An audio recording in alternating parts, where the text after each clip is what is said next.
I'd like to first do a little intro around it's the little things that matter.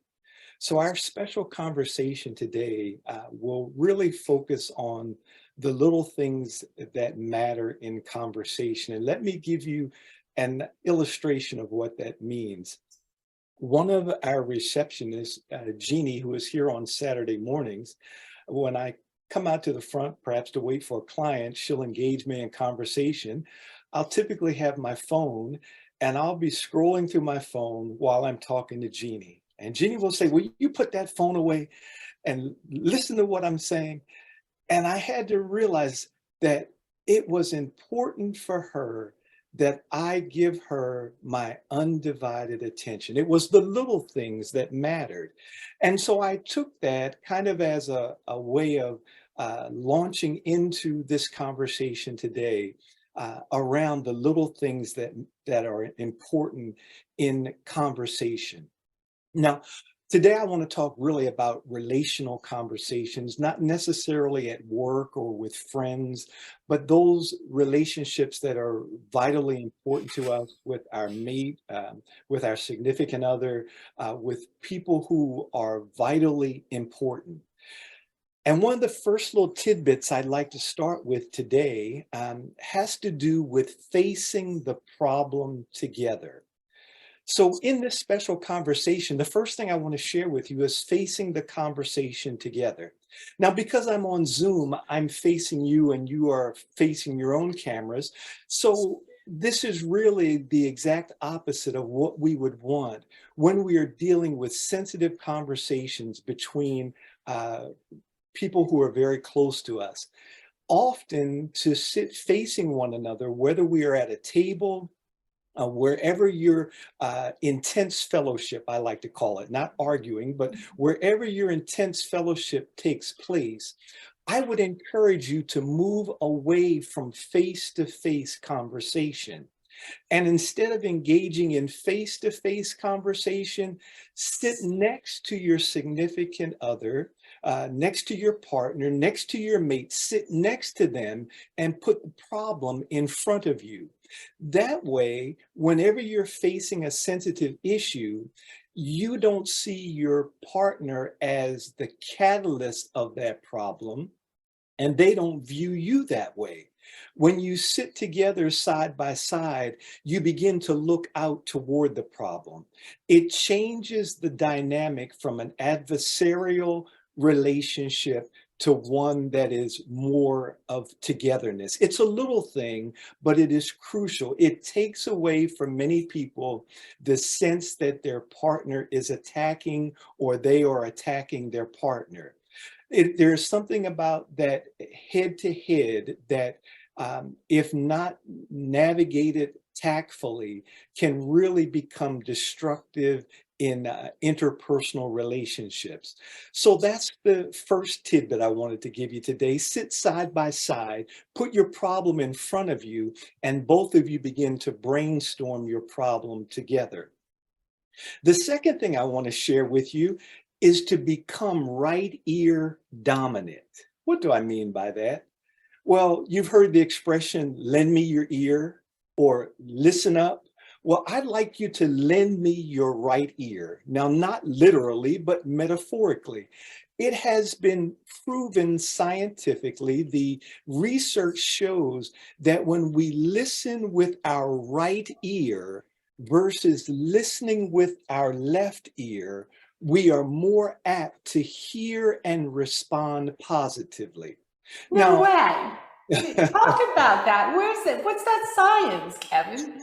so of course, there are limits to this, but it has been proven. Two researchers, Marzelli and Tomasi, went into a nightclub, and in the nightclub, they talked to people and asked for a cigarette in the right ear. They also followed up by asking in the left ear. Now, their research, and it's been proven in other research validity tests, that the right ear activates the left hemisphere of the brain. And the left side of the brain is more amenable to positive interactions. Whereas when we listen with the left ear, that triggers the right side of the brain, which is more controlling of avoidance and approachability. So if you want to avoid a conversation, then you listen with your left ear. If you want to really engage in conversation, cock your head to the side and listen from the right ear. It tends to cause conversations to move more smoothly. Of course, there's a limit to everything, and you may find that this does not work for you, but it has been proven that people who listen from the right side become more amenable to what you are trying to get across. Crucially important when you're engaged in intense fellowship. If you're listening from the left side, it's going to become more adversarial than listening from the right side. So, two little tidbits, one about how you face a problem, secondly, about using your right ear. The third thing I want to talk with you about today is what is called weather forecasting. It's actually about relationship states. So, weather forecasting, you know how weather people do it. It's either sunny, partly sunny, overcast, cloudy with a chance of storms, or a severe weather watch has been issued. That weather forecasting also happens in relationships. How a couple views their relationship: sunny, partly sunny, overcast, cloudy, chance of storms, or severe weather watch, typically indicates how they see their relationship. And it becomes many times a self-fulfilling prophecy. If I'm engaged in a relationship and I know that the interactions are always sunny, even when it appears that there's a chance of storm, I'm looking for the rainbow. I'm looking for the sun to come back out. If I approach relationships and they are always about a severe weather watch, or my personal bent is that life is half empty, I will bring that same mentality into my relationship. So, weather forecasting. Now, let me bring some balance to that. There is always a balance of positivity and negativity in our relationships. You've heard it said colloquially that a person will say, they bring out the best in me. That means that when we're with them, just naturally, we have a pleasant time. Conversely, you've heard people say, they bring out the worst in me. And without fail, what do? They bring out the worst. But I've also said to you that there's a balance. In other words, not all negativity is bad. If you're in intense fellowship and you're angry because someone has hurt your feelings, that anger is not negativity, It can really be used in a constructive way. It's whether or not the negativity is functional or non-functional.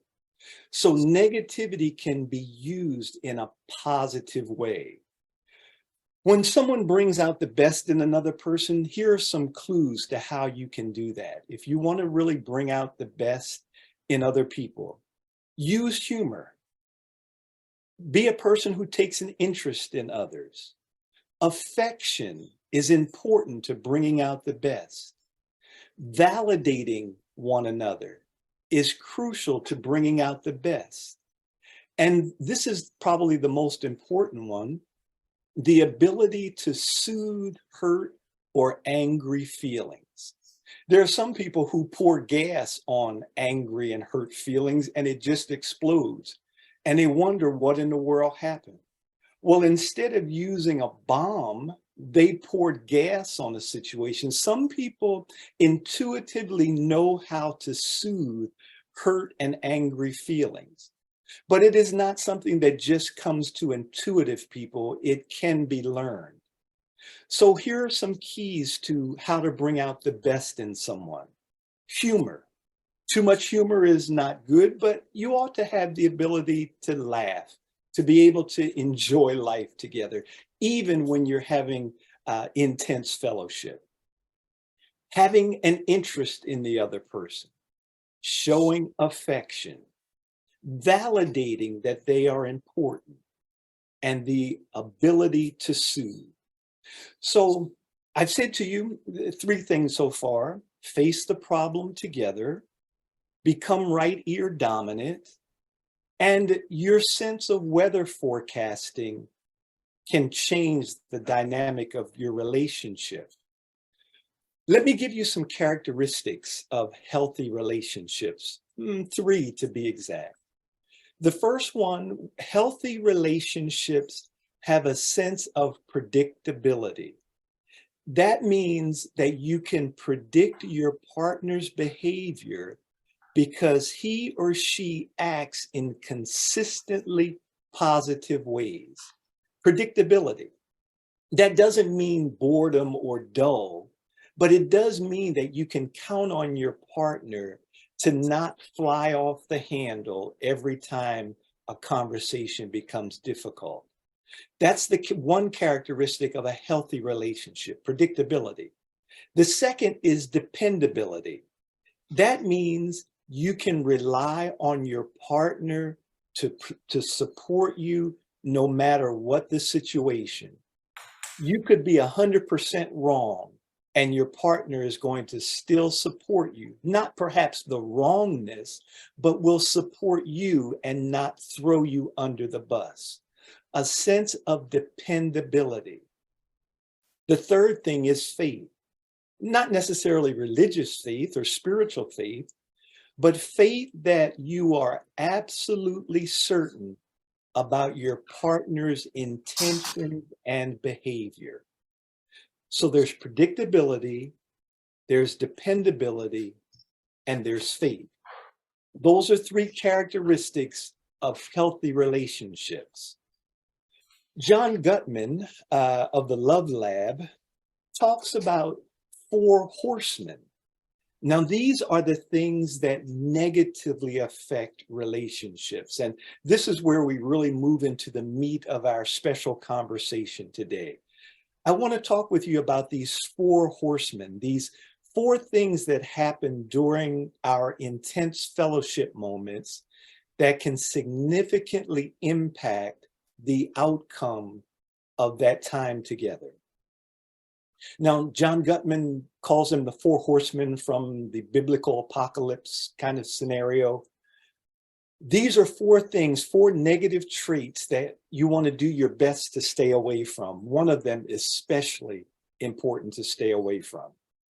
The first of the horsemen is criticism. The second is contempt. The third, defensiveness. And the fourth is stonewalling. These are four things that all of us do, but we must deliberately learn how to minimize them. Number one, criticism. Number two, contempt. Number three, defensiveness. Number four, stonewalling. Then he has antidotes to each one. For criticism, the antidote is I statements. I is in the letter I statements. The antidote for contempt is appreciation. The antidote for defensiveness is taking responsibility. And the antidote for stonewalling is self-soothing.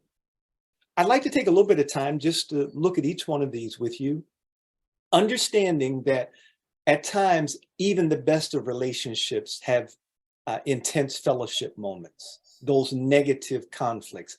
No matter how good a relationship is, there will be moments when there are negative moments. And to say any less than that would be being less than honest with you.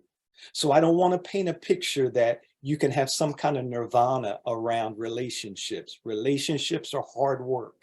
They take a tremendous amount of effort and time and goodwill.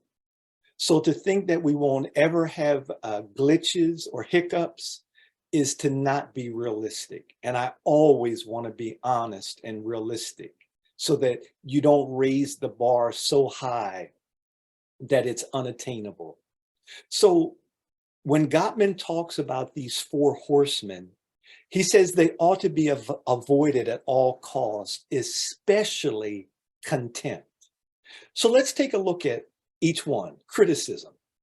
Criticism is understood as character judgment. It's you statements, YOU statements. It's focused on patterns. It's not time specific. In fact, it goes all the way back to the beginning of creation and brings up everything that a person has ever done wrong. It places blame on the other, and it's often met with defensiveness. So here are some examples. See if these ring true. Criticism sounds like this: you always, you never. You're so mean, stupid, you're lazy, you're boring, you're selfish, you're annoying. I feel like you. I can't believe you told our mom about our fight. You're so inconsiderate and whiny. You can't be trusted. You always complain to people outside our relationship. You must want me to look bad to them. You never return my phone calls. You must not care about me. Or maybe you're cheating on me. All of these are statements of criticism, and many of them contain absolutes. Very little in life is absolute. Death and taxes, I think one person said. Everything else is up for negotiation. So when we use absolutes in our relationships, we paint ourselves and our relationship into a corner, into a box. As much as you can, don't use absolutes. You never, you always. What's the antidote for criticism? It's I statements. Remember the I statements. I feel when you do. In other words, a specific feeling linked to a specific action. And in the future, this is what I'd like. I statements. They focus on how a specific action makes you feel. When you said that, I felt my feelings were hurt, or my feelings were hurt. You own the I statement. You take ownership and you reflect on what triggered you. Why was it that what they said triggered you? Not that they triggered you, but what was it in you that got stirred up? When you take this kind of I statement, it becomes a much softer approach. And when we are in the midst of intense fellowship, we need softer approaches, because intuitively we harden ourselves. It's a defense mechanism. We have to be counterintuitive, and in the middle of an intense fellowship, we have to become softer and more vulnerable. That's not something that's modeled in today's world. Today's world models becoming harder, more obstinate, more stubborn, more defensive. But I would simply ask, how's that working for us? Not real well for the most part. When we use I statements, we offer a request for a specific change. I'd like you to talk to me this way. I'd like this to happen. I'd like us to do this. It's softer. It gives a chance for you to explain what's going on and for the other person to hear what you're saying. For instance, I felt hurt and exposed when you told your mother about our fight, because it's more important for me to be safe with you, and I think our conversation should be private. Do you hear how much softer that is? More soothing, more open for conversation. If we can keep things between us, then other people won't be apt to try to divide us. Triangulation, basically. So here's one: when someone doesn't return your calls. This is when my kids, I call them, they don't respond, but if I text them, they immediately respond. Here it is. Here's what I have to say. I feel insecure and anxious when you don't return my calls. Dad gets worried. I want to hear your voice. I don't want to just see a text. It's softer. Why didn't you call me back? Don't you know how upset that makes me? Kind of harsh. Um, would you be willing to let me know when you'll call me back if you're going to text me? It's softer. So let's, if you would like, let's take a little break right here because I've given you a lot here and I want to get through these if I can, but if we can't get through all of them, at least we'll have a chance that I know you'll know some of them inside out. Loretta, is it all right for us to talk a little bit around this one? Absolutely. Any questions so far, anyone? I don't want to just rush through a lot of material. Well, I have one, Sure. Kevin. You keep on talking about intense fellowship. I'm assuming that's purposeful. We're not allowed to say argument. That's just my code word for it. No, it is. It is when we are having an argument. Okay. When we engage in intense fellowship, it kind of, for me, I try to lighten the feelings around that. So, but it is in essence when we are having an argument, a heated argument. Okay, just checking. I didn't want to miss Sure. that. No worries. And I guess the other thing that I'd like to ask is you talk about this side by side. Is this good to use with teenagers and older children? You know, I use it often with couples who come into me for counseling.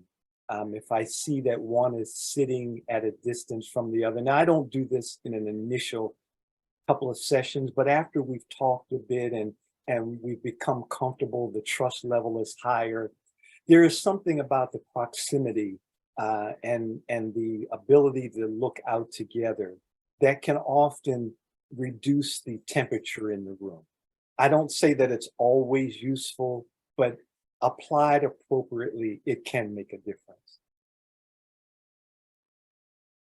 Anyone else want to cross-examine? Mary, just unmute here. I'll unmute you. I'm really intrigued by the conversation, and I wanted to acknowledge and say thank you, Kevin. And one of the things that's rolling through my head is having the conversation side by side. I used to think that if I had my son in the car and I was driving, he was a captive audience to listen to me. But if I'm on the left, I'm not getting his right ear. So does that sync that whole thing? Like how I have a 37-year-old adult son that some days were like oil and water, and I'm writing like a fiend trying to take notes.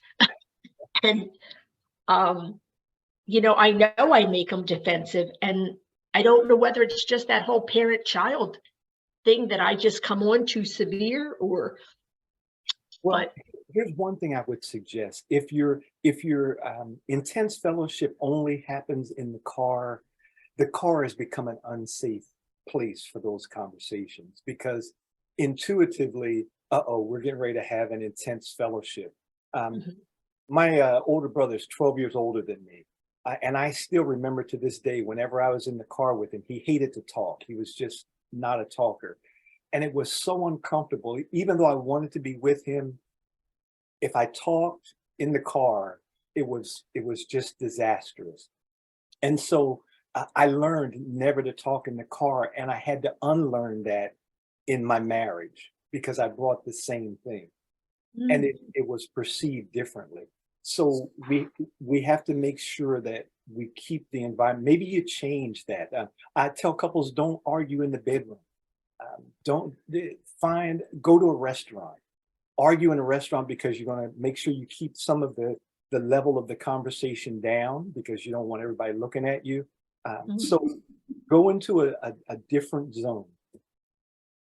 I hope that was helpful. Thank you. Marianne is asking if you're, I guess, communicating with someone and they say they need space. How do we Is that avoidance, or do We're we? actually gonna, that's a great question. We're gonna get to that more toward the end. Uh, Okay. and it depends on whether it's avoidance or not. That's a great question. It could be avoidance, but it doesn't have to be. Okay. Anyone else?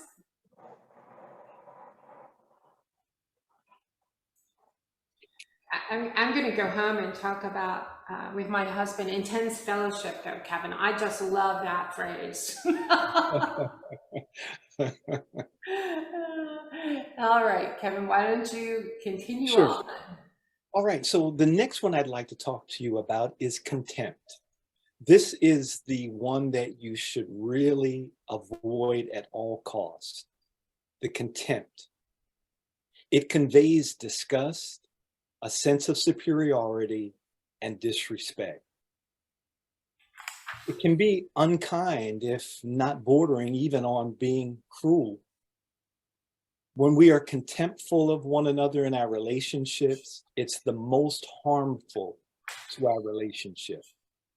And contempt can be shown both verbally and non-verbally. It's important to be aware. Many times body language says far more than the words say. And it can shut our partner down, or it can even escalate the fight. Contempt is to be avoided at all costs. What's it look like? Name calling, insults, low blows, belittling, speaking in a condescending tone, smirking, sneering, mocking, eye roll, sarcasm in the middle of a fight. Instead of saying, why don't you explain it to me? A person will say, well, why don't you explain it to me, since you seem to know everything? You're just like your mother or your father. You're materialistic and selfish. And trust me, these things are said in the middle of heated conversation. Here's a final one. Rational people would understand my perception of the issue. Inadvertently, you're saying the other person, your significant other, your partner, is not rational. So what's the antidote? Appreciation. Give your partner the benefit of the doubt. Give them the benefit of the doubt. Assume good intentions. Remember I talked about weather forecasting earlier? Assume good intentions. Focus on your partner's good qualities. Instead of putting them down in the midst of the argument, lift them up. Use a more disarming approach. A positive feeling or understanding can be more valuable than finding fault. The caveat with that, though, is it has to be authentic. No one wants to be pandered to. So if you're going to give a compliment in the middle of a heated argument, give a sincere compliment and mean it. What would an example of appreciation look like? Here's a great one. I know you didn't mean to do X, Y, and Z. You're giving them a way out, and you're giving the benefit of the doubt.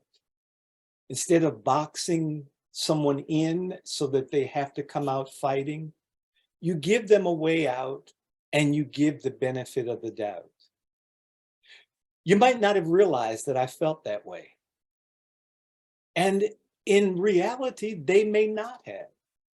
Many times in an argument, because the base of our brain is firing, that primordial fight or flight portion of our brain, we are seeking to defend, and the frontal cortex doesn't get involved. The frontal cortex gets involved when we slow down, when we talk softer, when we talk slower. It gives our brain a chance to catch up, the frontal cortex, to the fight or flight syndrome, or even the freeze syndrome. To be able to say, I'm sure it wasn't your intention to hurt my feelings. And to say it genuinely, not with, I'm sure it wasn't your intent to hurt my feelings, to genuinely say it. Um, to say, I appreciate you considering my perspective, my needs, my feelings. I understand you need someone to talk to about our problems. This is kind of in relation to going to mom and telling mom about the argument or going to someone else. I know you might have been busy and you don't always have time to pick up the phone. The benefit of the doubt. When we do that, we give an opportunity for the other to have a way out. So contempt is the one that we must at all costs stay away from. I have a couple that I'm currently seeing. They are very attuned to when one rolls their eyes at the other, and they call each other on it incessantly. I had to start really intervening with that because the other sometimes they didn't even know they were rolling their eyes. And maybe there were times when they really weren't, but it was perceived that way. Any of those slights are translated as contempt. And it just is disastrous for a relationship. Let me move on to the third one and pick up the pace a little bit. The third one is defensiveness. Defensiveness does this. It reverses the blame. We've all been around people who have been defensive, right? Me included, right? It reverses the blame. It dismisses or invalidates the other's feelings. It's a form of self-protection. It often triggers, however, defensiveness in the other person. And defensiveness is only focused on your intentions. It doesn't focus on how your action was perceived. What does that look like? Defensiveness. You all know this one. I only told mom about the fight because you told your friends about it. What? That's being defensive. You never focus on what I do right. There's that always again, the all or nothing statement. You never focus on what I do right. I didn't call you back because you call me too much and I need space. That's kind of what was being alluded to earlier. I called you back the next day. What's the big deal? I can never win no matter what I do because in your mind, I'm always wrong. We've all heard those and maybe we've used them. What's the antidote for defensiveness? It's to take responsibility. You validate the other person's feelings. You acknowledge your role in the conflict. You consider the disagreement from the other person's perspective. It helps your partner to feel that they are seen, that they were heard, and that they were understood. When I take responsibility, my partner knows that I see them. I understand what they're trying to get at. Taking responsibility can often de-escalate a conflict. If I'm the first to take responsibility, it can literally catch the other person off guard. What? You're actually taking yeah, it was my fault. I missed it on that one. It can change the entire dynamic. To take responsibility, though, doesn't mean that you are admitting ill intent. It just means that you're trying to be the bigger person. It gives opportunity to empathize and build intimacy. And it gives opportunity, here's the most important one, to explore compromises and problem solve. When you take responsibility, you open an avenue for compromise. Here's some examples of taking responsibility. I'm sorry I hurt you when I did. I see how that could be upsetting. I didn't realize you felt that way, but now that I know, I will be more mindful not to do that again. I get, or I see that I hurt you and I made you feel such a way by doing what I did. I see how telling my mom about our conversation could make you feel unsafe. I totally see how your mind could wander when you don't hear from me. I don't always think about how other people are perceiving that. All of those are taking responsibility. The last one I want to talk about today, stonewalling. That's what the question was about a bit earlier. Stonewalling. Stonewalling is a sign that you are flooded and overwhelmed with emotion. Stonewalling is when your sympathetic nervous system is so heightened and activated that you can't think clearly and calmly. When we stonewall, it's really a sign that we're in the flight or freeze response mode. When we stonewall, it could seem to our partner as if they're being ignored or dismissed. Stonewalling, though, often makes our partner fight harder to be heard because they think that we are not listening, which makes stonewalling even more. It becomes a vicious cycle. It can be a trauma response too, or it could be a learned behavior. Stonewalling can also be not letting your partner know how you're feeling or that you need to take a break. That's what was being asked earlier. Here are some examples of stonewalling: withdrawing or shutting down during an argument, walking away without explanation. Don't you hate when someone just walks away in the middle of a conversation? Refusing to talk more and avoiding the conflict could be perceived as stonewalling. When your hands get sweaty or you're fidgeting or a person looks like they're catatonic, they're in a daze, they're shallow breathing, their stomach gets upset, they say they got a headache or their thoughts are foggy, it could really be stonewalling, and it could be that they just are overloaded. So what's the antidote for stonewalling? We have to learn how to self-soothe. In the middle of a heated discussion, I know I'm asking a lot, but you have to soothe yourself as well as soothe your partner. That takes work. That takes practice. You want me to soothe myself and soothe them? As we practice this outside of heated discussions, it becomes easier to do in heated moments. I would never encourage you to practice this in the middle of your next heated discussion. I would encourage you to practice it in the little moments when you find yourself upset. And if you can make it a habit in the smaller moments, then you can take it into the more intense fellowship moments. It would be too much to expect you to do this on the fly. It takes practice. Sometimes you have to take what is called a timeout. The person, or I don't remember who it was earlier that asked this question about when someone wants to take a timeout. A timeout must always have a time in. So in basketball, football, or any sport, whenever a timeout is called, it is for a limited amount of time. When a timeout is called, there has to always be a time in. So if you're going to self-soothe and you're going to say, well, I'm taking a timeout so I can calm down, so I can go breathe, so I can just change the atmosphere, clear my head out, that has to be time limited or it becomes stonewalling. In other words, if you agree to 5 minutes, come back in 5 minutes. If you agree to a half an hour, come back in a half an hour. If not, it goes into the arena of stonewalling. Let me stop here for a moment, give you a chance to discuss, and then I'll share just a few more things with you that won't be nearly as in-depth as this section has been. Any thoughts or questions? Go ahead, Mark. You need to, there you go. I got that. Kevin, there's this phrase that I hear a lot. Maybe you can give me your take on it. It says, talking out the side of your neck. What, when that occurs in the conversation?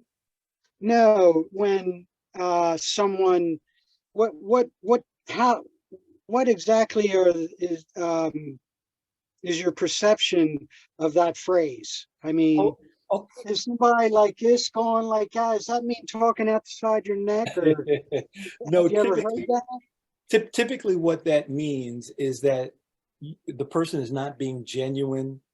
They are overlooking important parts of the conversation, important parts meaning important feelings, and or the other party may feel like the person who is listening is not really hearing. They are listening, but they are not actively engaged in the conversation. So it can be a way of saying, I don't think you are genuinely engaged in the conversation. But But Mark, it could also be a misperception because you have to know the party that you're dealing with. Right. I could think someone is talking out of the side of their neck when they are that is really their reality. It's just not my reality. So there has to be more conversation around it. Right. And another one is, Yeah. I hardly, in this one relationship, there's a lot of times where it might fall under the category of stonewalling, where I'm trying to, communicate with this person, but sometimes it just feels like a one-way conversation. It's like, we're not conversing here, because you're not listening. In other words, when I start saying something, I hardly get to finish what I'm saying before the other person starts walking over what I'm trying to say. So, do you ever have that where, someone just walks over before you even get done saying what you got to say? I mean, are they not listening? How do you get that? That's more defensiveness than stonewalling. It is the win-lose syndrome, and in intense fellowship, the dynamic has to change. And this is one of my final points, but since you brought it up, let me just address it now. One must move from win-loss to win-win. If it's a win-lose, yeah, somebody's going to win, somebody's going to lose, but the relationship always loses. So you have to change the dynamic as best you can from win-lose to how do we win-win together, which means how do we compromise? Gotcha. Thank you. Thank you. As one question, is stonewalling the same as gaslighting? Stonewalling, gaslighting can manifest as stonewalling, right? But gaslighting is usually putting the other person on the defensive. It's telling them it's their fault. The other person who is gaslighting has done nothing wrong. It's the other person's misperception, misunderstanding, lack of awareness. Gaslighting is always blaming the other person, never taking responsibility. Okay, you want to wrap it up? Yep. So let me just share a few things with you folks, and we'll be wrapping up here. There is positive power in timeout. So I've talked to you already a bit about timeout. Timeout can be a very effective tool when used properly. To take a timeout and never return to the conversation will degrade the value of the conversation. Timeouts should be used with both parties agreeing on how long the timeout is. And if you come back after a timeout and the conversation still gets heated, then take another timeout. But always decide when you will come back. Next point, don't shoot for perfection, shoot for progress. There are no perfect relationships, but you can progress into a better relationship. Don't look for a perfect relationship. You'll never find it. As long as we're human beings, we will never have perfect relationships, but we can progress. And finally, what I was saying to Mark, try for a win-win rather than a win-lose. We can see it in our own government. The art of compromise is hard-pressed. So as we learn how to compromise in our relationships, we will learn how to both win. No one of us will always get everything we want in any relationship. And if we did, we wouldn't even be happy with that. So it's important for us to always find ways in our relationships to win-win. When you look for compromise, be willing to brainstorm. And humor can help you to relax and think up new ways of thinking. They may be silly solutions, but at least they help you get off of ground zero and move forward. I'm done. Thank you, everybody. Thank you so much, Kevin.